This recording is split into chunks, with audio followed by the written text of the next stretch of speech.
Alright, we're going to keep playing through. I'm gonna put a few of these together, a few of the turns together here probably, unless something major comes up to explain. So let's do the German's turn. We've got our maneuver group in motion, so we'd like to get them out of motion, I think. And what else do we have in our hand here? So minefield, cower, brush, okay, cover, nice low fire card we'll probably use. A hill terrain, so we haven't talked about hills yet. Hills are, you can see the modifiers up here. You get a +1 when you're shooting at someone lower than you. So as long as they're not on a hill too, you get a +1 fire to your fire strength. And anybody shooting at you, who's lower than you, loses a point of fire strength. So it can be good to put your fire base up on these, because it gives them a +1 to their fire strength all the time. Right now, our fire base is in the woods, so we might keep it there. Let's see. So I'm thinking that we are going to move our maneuver group up onto the hill, and we are going to shoot with our fire base at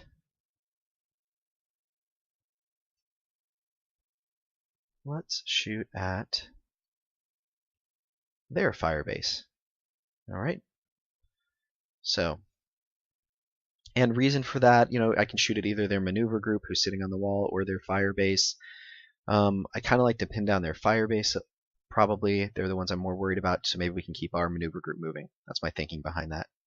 So, first, hill for these gentlemen. So we've placed terrain. The movement card goes away. They are now on the hill. And fire 5. So we would need to check, they're at range 2 from the relative range 2, 1 + 1, to this group they're shooting at. And let's hide this so you can see it better. So again, we would add these up, right? At 2, we have 6, 7, 8, 9, and 10. So that we can afford this card. It's a fire 3. Now here's where the terrain modifiers come in, right? So when the fire leaves the Germans, it's at a 3. When it gets to the Americans, they're hiding in the woods.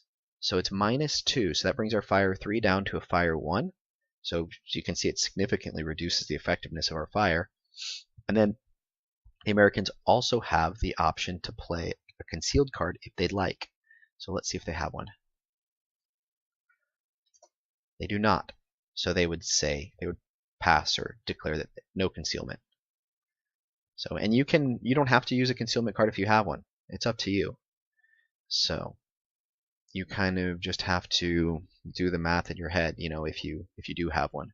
Sometimes it's great to save the high concealed cards. I think they go to -3 for your maneuver group who's trying to get close when you know they're going to be under some pretty intense fire. So, all right, so we're at a fire strength of 1 right now, coming into this group. So let's see if we can get a good view here.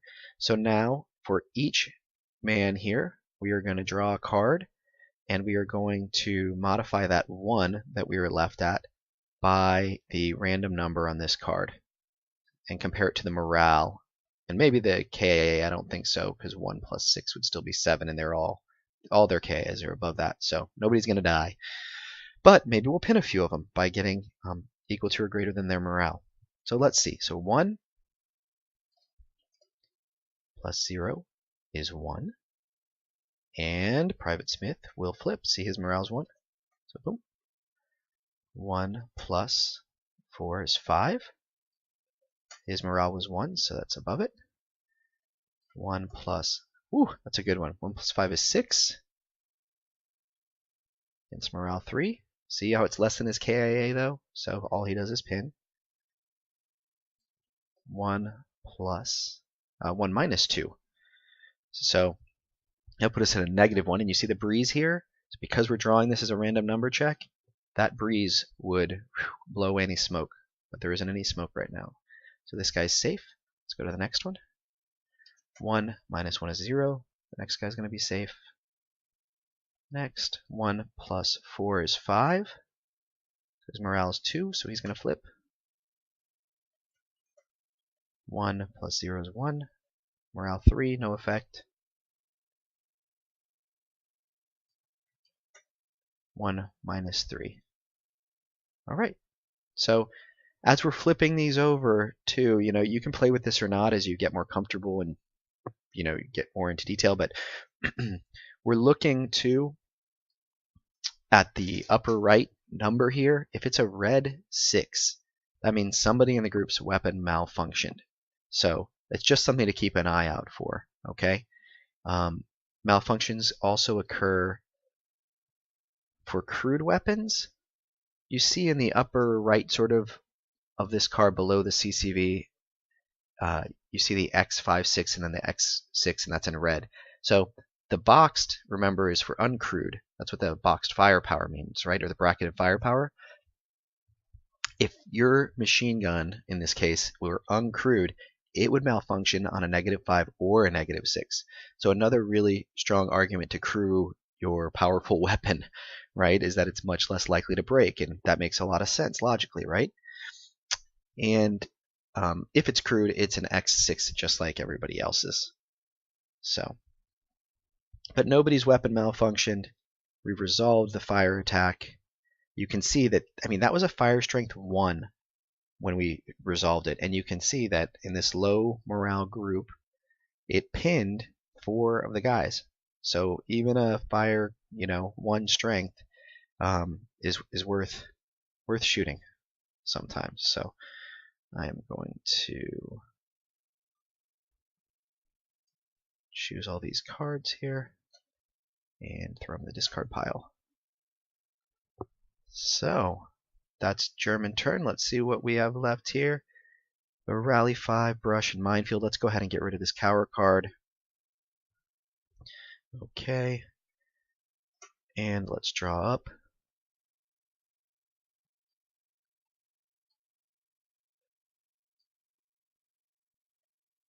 And let's move back to the... Make sure I discarded everything I was supposed to. Okay. Let's move back to the American turn.